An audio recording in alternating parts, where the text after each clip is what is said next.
Hey, it's our last show of the season. Screw the rules. Tonight, I'd like to tell you a tale of Dr. William Miller, the American preacher whose teachings spawned the Seventh-day Adventist religion of today. In the 19th century, Miller grew an enormous following by telling anyone who'd listen that he could, by reading the Bible and then applying his own math, predict the exact date for the second coming, Jesus' big return to show business. Which, good news, bad news, also meant the world would be coming to an end. So peaking in the early 1840s, William Miller's rallies attracted thousands of people, all focused on this one idea, that the world was going to end on his predicted date of October 22nd, 1844. That is the day the world would come to an end. Spoiler alert, it did not. Christ totally blew them off. He was supposed to show up and just flaked. Typical. Now, when you stake your whole religion on one all-important prophecy that doesn't come true, the logical reaction from followers should be, well, I guess that was a bunch of bullshit. But no, this sect doubled down, and to this day refers to October 22nd, 1844 as the Great Disappointment.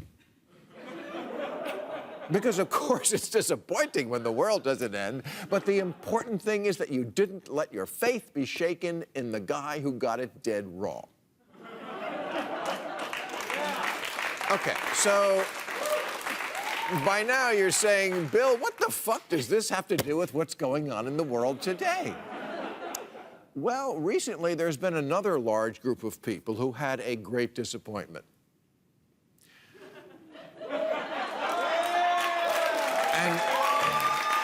And will not accept their loss. And the challenge for us is, how do you get people out of a cult, especially when every time you present evidence of what is obvious reality, they take it as proof of you being in on a conspiracy to destroy them? And for the answer to that question, we must turn to, and I'm sure many of you have already guessed who I'm going to say now, Catherine Oxenberg.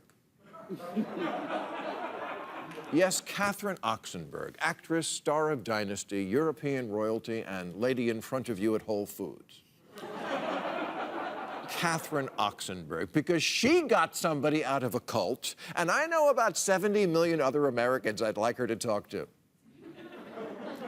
Now, if you don't know what I'm referring to, Catherine Oxenberg was recently featured in not one but two documentaries about a cult called NXIVM that brainwashed her daughter, India. NXIVM was led by a con man, now serving 120 years, named Keith Raniere, a.k.a. Vanguard. That's the name he gave himself, Vanguard. And as I was watching this documentary, I couldn't stop thinking that Raniere, I mean Vanguard, reminded me of someone, but I couldn't put my finger on who. For example, like most cult leaders, Vanguard had an extraordinary need to be surrounded by ass-lickers telling him how great he was. Has your being a part of my life enhanced my life?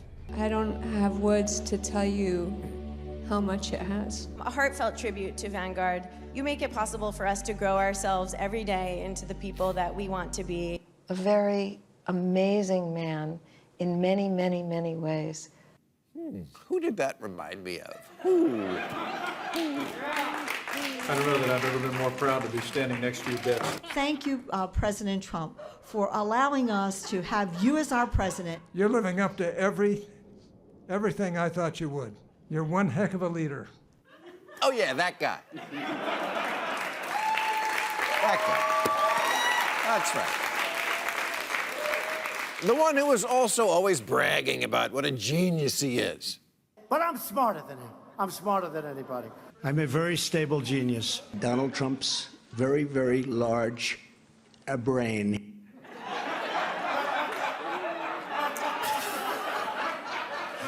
Well, get this. Vanguard's followers believed he was the demonstrably single smartest person in the world because he told them. He told them he spoke in full sentences when he was 1. And also that he invented his own math, just like Dr. William Miller. And both Trump's and Vanguard's status as cult leaders sprang from their creation myths as off-the-charts business savants, when in reality, Vanguard's consumer byline business was a pyramid scheme shut down by the state of New York and about as successful as the 3 casinos Trump drove into bankruptcy in the 90s. Oh, and they both started fake schools. And then there's the fact that both men were such unrepentant sex creeps that they literally could not stop themselves from bragging about it. If we conquer a woman, if we grab the thing we want to fuck, whatever it is, and fuck it, and if we do whatever we want, and they like it. And when you're a star, they let you do it. You can do anything. Whatever you want. Grab them by the pussy. Yeah, you didn't notice that? Okay.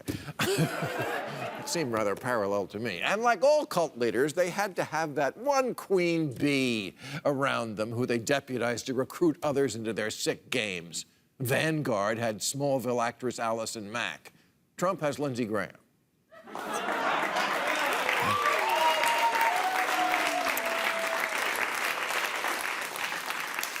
And, you know, when you're fighting a cult, you're not just fighting the leaders, but all the enablers who see you as an enemy. Truth is a threat to them. That's why what Catherine Oxenberg did was so instructive. You've heard the phrase, hate the sin, love the sinner. Well, she practiced hate the cult, love the cultist. She didn't scream at her daughter that she was stupid. She didn't cut her off. She just kept trying to remind her of who she used to be. I think we need to try that on QAnon.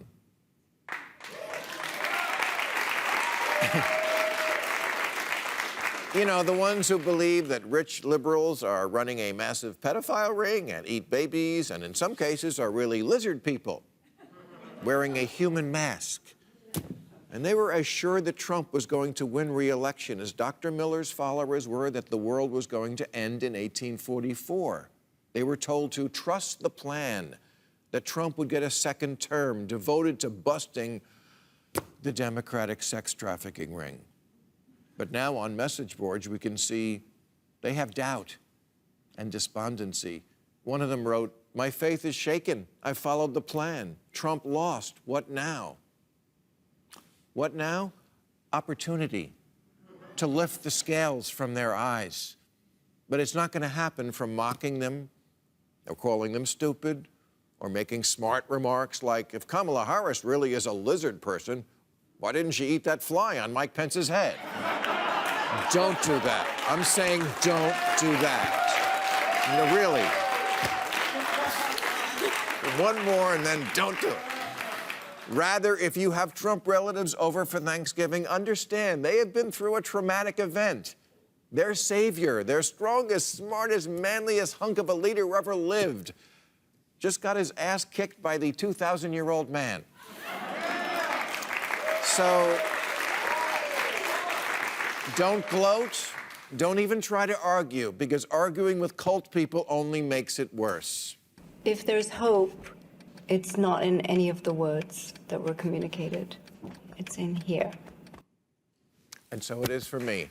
To all of you in the audience, thank you so much, who put up with so much just to be here. All of the folks who helped make this possible during this trying time.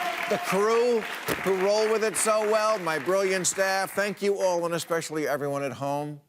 Here's hoping for a better next year. Couldn't have got through this one without you.